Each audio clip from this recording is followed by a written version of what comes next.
reka tugire gutya. Amen. Abo kubwiriza turimo kubwiriza, reka dusome muri Samweli wa mbere igice cyabo cya mbere umurongo wa 3.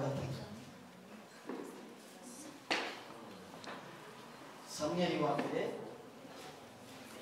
igice ni kimwe umurongo wa 3. Soma aho ngaho.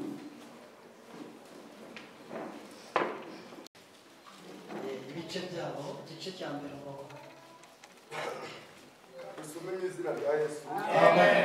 Samweli wa mbere igice cyawo icya mbere umurongo wa 3.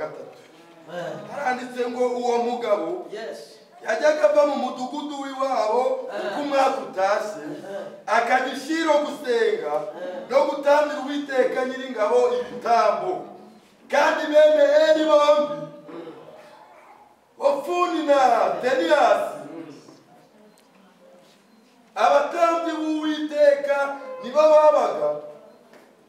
babaga umunsi Elukana yatambaga igitambo.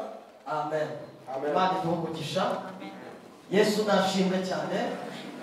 Ijambo ry'Imana riratubwira muri Samweli wa mbere igice cyawo kimwe umurongo wa 3. Nagira ngo mubwire ijambo rimwe.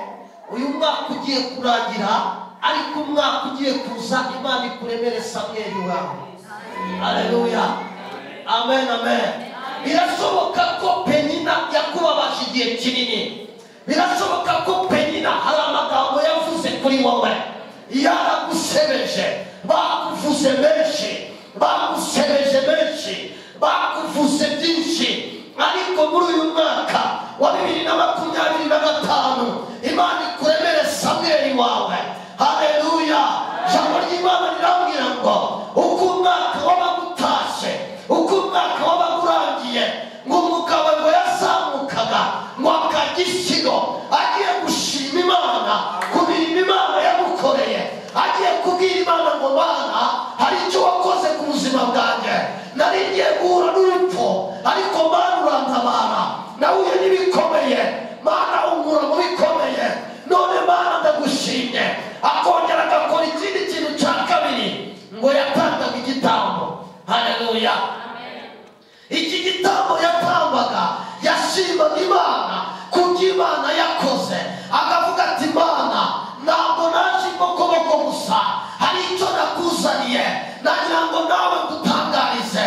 Ituro uratura imbere y'Imana cyangwa ituro utuye imbere y'Imana, Imana ikuremere Samweli w'ubuzima bwawe, Samweli wa bizinesi yawe, Samweli w'umuryango wawe.